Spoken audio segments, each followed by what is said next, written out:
The statements we're about to show you are from the Holy Quran, and is said to be the official, unchanged, pure word of God, revealed over 1400 years ago. Claiming to be the word of God is a heavy statement, and without proof, or if a single contradiction is found within the book, the apparent word of God will be proven false. So without further ado, let's put the book to the test.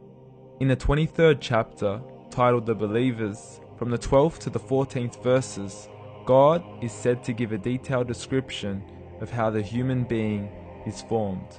It begins by saying, "We then placed him as a sperm drop in a place of settlement, firmly fixed.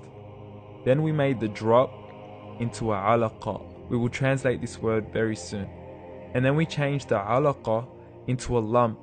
Then we made out of that lump into bones. And then we clothed the bones with flesh. Then we caused him to grow and come into being and attain the definitive human form."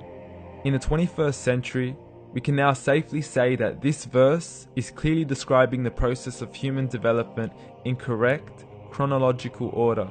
However, what we should be paying attention to in particular is the second stage, referring to the development of the embryo.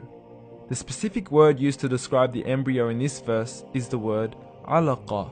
The word alaqa, when translated into English, can mean three separate things.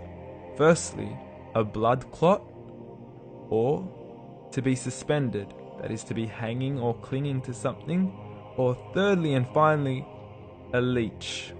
Now, all three definitions don't come anywhere near what we perceive to be the human embryo. So, why are these words used, and what significance do they share with the human embryo? Can the embryo be described as a blood clot? Well, what do you think? In the 3rd week of embryonic development, a tubular heart joins with the blood vessels to form a primordial cardiovascular system, and by the end of the 3rd week, the blood is circulating and the heart begins to beat on day 21. The first thing that comes to mind in regards to being suspended or hanging is the umbilical cord. But we can't use that example because we are simply referring to step 2, before the baby has even formed.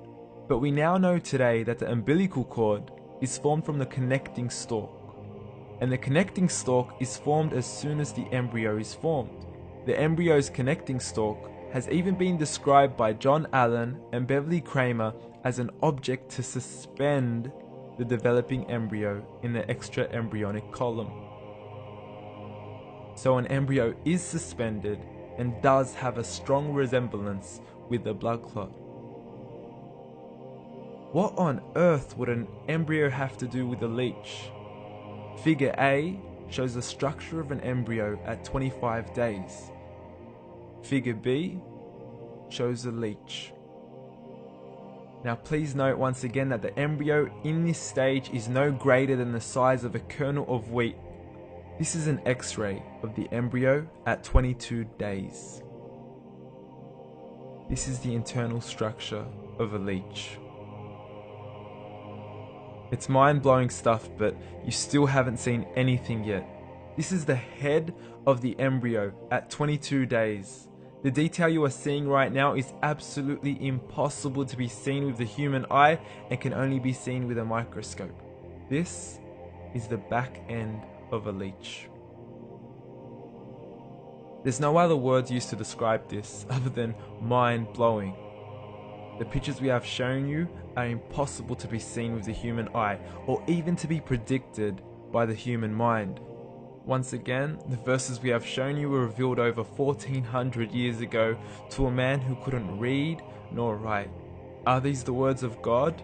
Descriptions of the human embryo in the Quran cannot be based on scientific knowledge in the 7th century.